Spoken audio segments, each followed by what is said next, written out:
Hey, how you doing? I'm Daniel Ruiz-Tyson, host of Retro Football Podcast When Shorts Were Short, a show that covers the era of football, well, when shorts were short, 1954 to 1992. This is the first video the show is making, and it's an unpacking video, which I believe are popular with kids these days. Thank you to Simon from Big Green Books, who I have to credit with the idea. This is Simon's idea.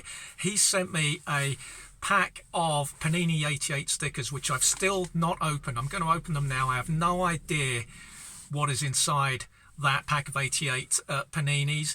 And on camera, Mickey Boyd, my friend and fellow football pedant, he's going to be featuring on a Kit Classics episode for Patreon supporters shortly. So we're going to get on with me opening this envelope. Follow Simon at Big Green Books on Twitter. That's at Big Green Books.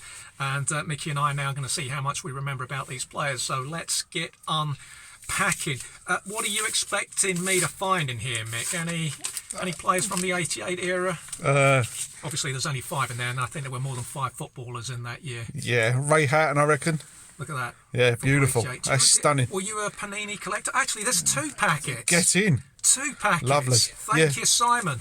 I was We'll save this one for another video. Yeah, lovely. Yeah? All right. Yeah, I was a collector, but I wasn't one of those that sort of never filled the whole book out, you know. What are you making of my tailoring technique? No.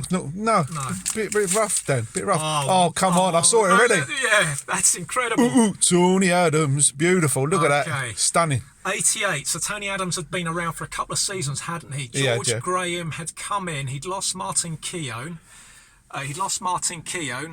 On a contract dispute. Over 50 quid a week or something, yeah. Keown had gone to Villa. That's right. Got relegated with Villa a year later.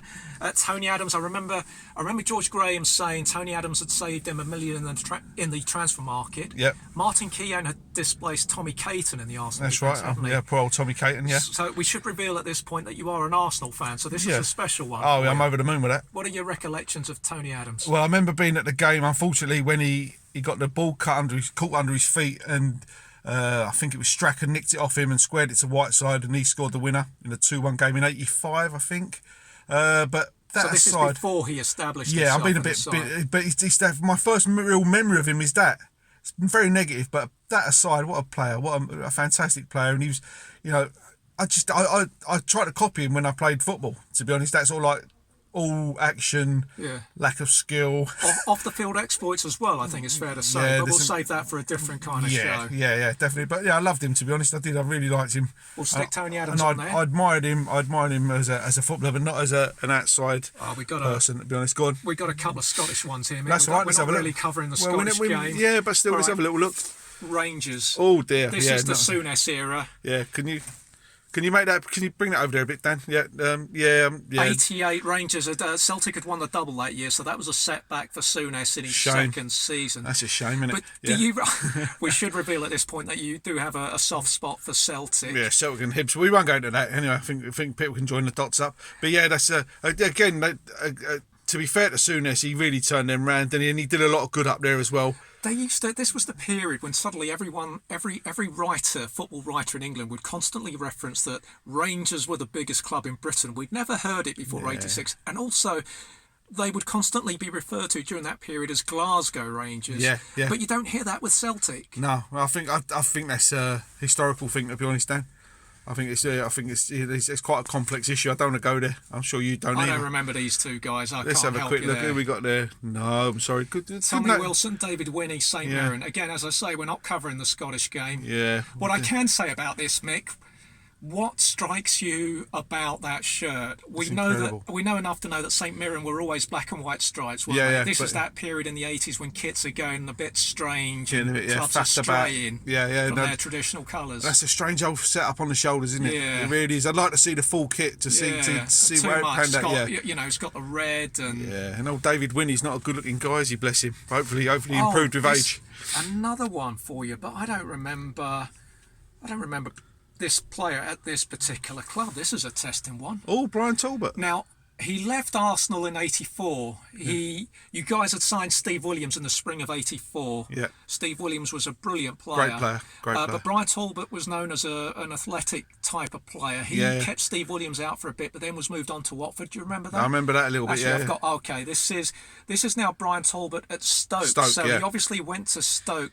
By the time Watford were relegated in '88, he was already at Stoke, who would have been in the second division, I think, by then. Okay, yeah, your knowledge is far better than mine, Dan, to be honest. I'd started drinking in '88, so this was the decline of my football knowledge. But the link to Tony Adams there. Yeah, a little bit, yeah. But Brian Talbot, his nose was massive. If you ever saw him in the flesh, his nose, he could have a massive, he could have a nice fight off with Phil Thompson on the nose front. Here's something I've noticed about Brian Talbot and Terry Butcher. Now, Terry Butcher was born in Singapore, but both Ipswich lads, I think both grew up in Suffolk, both speak in a very similar pattern and very fast, and I just wonder if that's a Suffolk thing. Might well be, but it's good player. Great Joined in early '79, famously won back-to-back FA Cups with Ipswich and Arsenal, winning against Arsenal in '78. But by the time he joined Arsenal, he was already a former England international. Never won an England cap while at Arsenal. Oh, right, that's interesting. Let's have a look at the next one. Could be an anti-Arsenal thing. I think it's as if this has been especially packed for you. Are you sure? Let's have a look. Oh, Hibs. Beautiful. The Hibs badge. Yeah, it's lovely. Look at that. I'm not that familiar with this. What can you tell us about this badge? Not a lot, to be honest, Dan, because I think that's changed since then. The Hibs badge has changed, isn't it, since then? I expected more green. Yeah, me too. And I think that's why they must have changed it. If you look at it's got a boat on it and other bits and bobs, a harp, obviously, because of the Irish connection. But that when I first saw that, I thought that was the Real Madrid or Valencia. Knowledgeable, very knowledgeable. Yeah, and but it's lovely. This confirms that it's lovely. Almost as if this pack of paninis. I didn't realise. I always thought they were just a quintet in the pack, but it's actually 6. Yeah. This has almost been set up for you, Michael. Look at this one. Oh, Martin Hayes.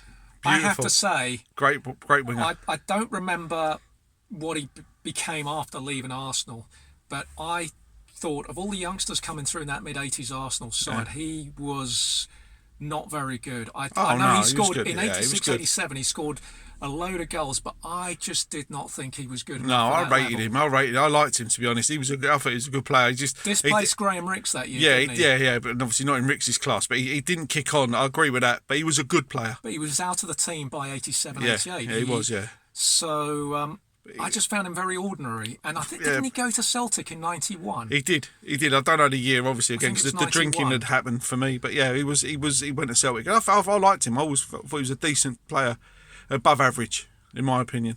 But yeah, I think you just got the ump because there's a lot of Arsenal and... there is, it's incredible. Yeah. Can you get a shot of what we've got in this pack mix? So we got Tony Adams, we got the Rangers team group, we got Brian Talbot, we got a Hibernian badge that Michael didn't recognise, we've got Martin Hayes, and we've got this weird St Mirren kit. And David Winnie, who hopefully has improved with age. That completes our first unpacking video.